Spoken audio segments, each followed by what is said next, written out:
We already knew the teenage cast of Netflix's mega hit phenomenon Stranger Things was rich. After all, most of them, except Winona Ryder, who was already famous, were shot to instant fame overnight after the show's success in 2016. But when you find out their salary per episode and how they spend their millions, it's surely going to make your jaw drop. Today, let's find out the net worths of our favorite cast. First up, Millie Bobby Brown's millionaire lifestyle. She may be young, but she sure is loaded. Being the main star of the series, Millie Bobby Brown is worth an estimated $10 million.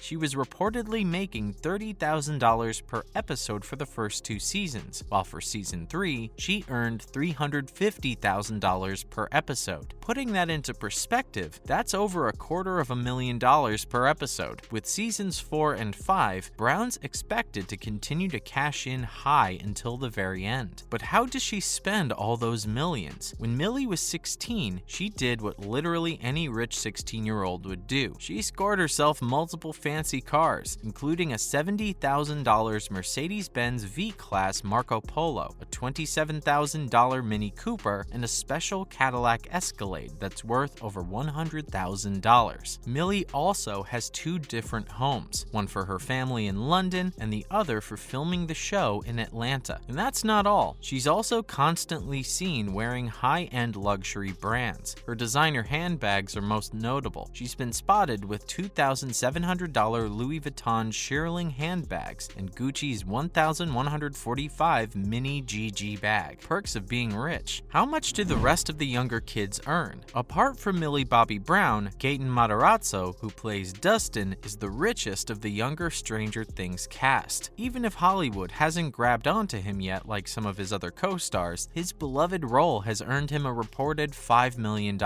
Despite being loaded, Matarazzo is a pretty down-to-earth guy. He reportedly worked at a local diner after COVID-19 stopped production on the Netflix series. How many other millionaires can say the same? Finn Wolfhard has grown so much since 2016, both physique-wise and also money-wise. The most notable franchise he has starred in, other than Stranger Things, is the It film series, and all this has earned him a total net worth of $4 million.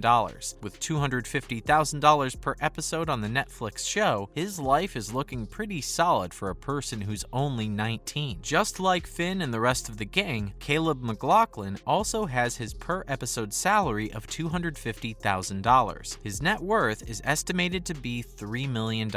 He and the other cast members travel together often, whether it be for work or just vacationing. Caleb regularly uploads videos of the private jet they traveled in, and it was massive. It looks just like they're truly living our dream life. Noah Schnapp is believed to have the same net worth of $3 million. He too is among the cast members paid $250K per episode of Stranger Things. Plus, he's practically besties with Millie. What more could you want in life? Now, Winona Ryder, the highest paid star. Winona Ryder was a Hollywood legend long before the Netflix series. Her incredible performance as Joyce Byers has made her a household sensation once again. Her acting career, both old and new, has brought her a sizable fortune of about $18 million. She was the most paid star in season 1, making a tremendous $350,000 per episode. But according to movie star standards, this was still quite cheap. There's been little intel on the season 4 pay grades, but a Variety report released in 2021 suggested that Ryder is now earning up to $400,000 per episode. Despite being the highest paid actor on the show, Ryder is a pretty down-to-earth celebrity. Even her house is a far cry from the type of mansions you'd normally see big Hollywood stars owning. She purchased her San Francisco house for $1.3 million in 1995, which is quite the humble abode by today's standards for such a well-known star. Next, how David Harbour became Hollywood royalty. Aside from Millie Bobby Brown, no other actor has become a rising star quite like David Harbour. Stranger Things took his career from minor parts in the background of TV shows to being a force to be reckoned with in Hollywood. This is what helped him have $6 million to his name. According to THR, he makes a whopping $350,000 per episode. Wow. If you're wondering where all that Stranger Things money goes, look no further than his relationship. Harbour apparently loves to blow big money on his wife, Lily Allen, as often as possible. This can be guessed by the size of Alan's huge diamond ring, which was rumored to be about $10,000. We promise we aren't jealous at all. How much do the other stars earn? A child of Hollywood royalty, Maya Hawke, was famous by proxy when she landed the role of Robin Buckley in season 3. Ethan Hawke and Uma Thurman's daughter came aboard the Netflix lineup in 2020, when all the other established cast members were getting hefty pay raises. While the other teens took home $150,000 per episode, it's unclear whether or not Hawke came under that same salary scale. What we do know is that she's gathered about $3 million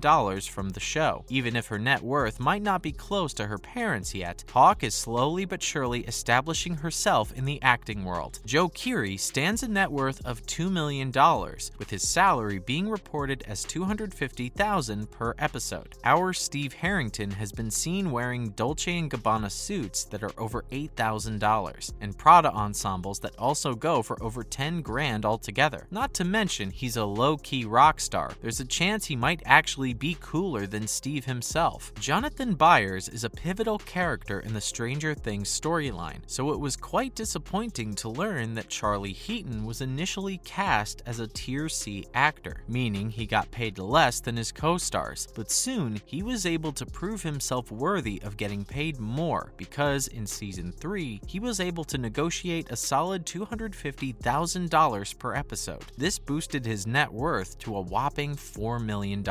In addition, we know Charlie and Natalia are quite the couple in real life, so we bet he splurges a lot on his girlfriend. Speaking of Natalia, her net worth has also been reported to be $4 million, the same as her boyfriend. Now, in other related news, fans love Joseph Quinn as Eddie Munsen. Joseph Quinn has gone viral for the portrayal of his Eddie Munsen. Fans are loving the leader of the Hellfire Club, and for good reason. Although Eddie has a very hardcore exterior, him being into metal music and all, but inside he has a heart of gold. Joseph has previously starred in Game of Thrones as a Stark soldier, Dickensian as Arthur Havisham, and most recently as Billy Knight in BBC drama Strike. After his role as Eddie blew up amongst fans of this mega hit series, we're bound to see him in other projects soon. To prepare for the role, Quinn began listening to Black Sabbath and familiarized himself with Dungeons and Dragons, since Eddie is the show's resident dungeon master. Most importantly, he worked with a vocal coach to perfect his American accent, since it wasn't just his first time working on an American show, but also his first time ever playing an American character. He felt the pressure. Between takes, he would keep talking in the accent to his co-stars, especially Millie Bobby Brown and Charlie Heaton were also British. Next, Jamie Campbell Bower opens up about Vecna. Jamie Campbell Bower, who's the man behind the infamous Vecna, has also dropped some hints for the next season in his interviews, saying that we'll get more answers for Vecna's backstory and his motivations. Bower told EW that if the viewers thought part 1 was as big as it could get, they're wrong, because the upcoming episodes go even deeper, emotionally, visually, and story-wise. He further noted that the season had an explosive climax, and the audience will learn a lot more in these final 2 episodes. We also might get to see more of the human aspect of Vecna. Campbell hinted that we'll still get to witness quite a bit more of an evolution from Henry to Vecna. He also teased of a huge, great, cool thing that happens in the final episodes, which he couldn't spoil at the moment, but promised will have viewers at the edge of their seats. Lastly, more new cast members. You might have noticed another familiar face this season. Anne with an E fans will be thrilled to learn that Anne herself, Amy Beth McNulty, has joined the cast as a band nerd. She's playing the role of Vicky, who's a potential love interest for one of the group. Who do we think she might have her eye on, Steve or Robin? We simply can't wait to find out. That's not all. Fans might also recognize another Game of Thrones alumni in the Stranger Things cast, Tom Valasia as Dimitri. The star has previously portrayed the mysterious Jaqen H'ghar, befriends and eventually trains Arya to becoming one of the faceless men in the House of Black and White. The German actor portrays a prison guard watching over Hopper, but is he all that he seems? That's one more mystery to look forward to in the new volume. That's a wrap for this video. Which Stranger Things cast member's net worth did you find most shocking? Let us know in the comments below. Make sure to give this video a thumbs up and subscribe to our channel for more videos like this. See you in the next one.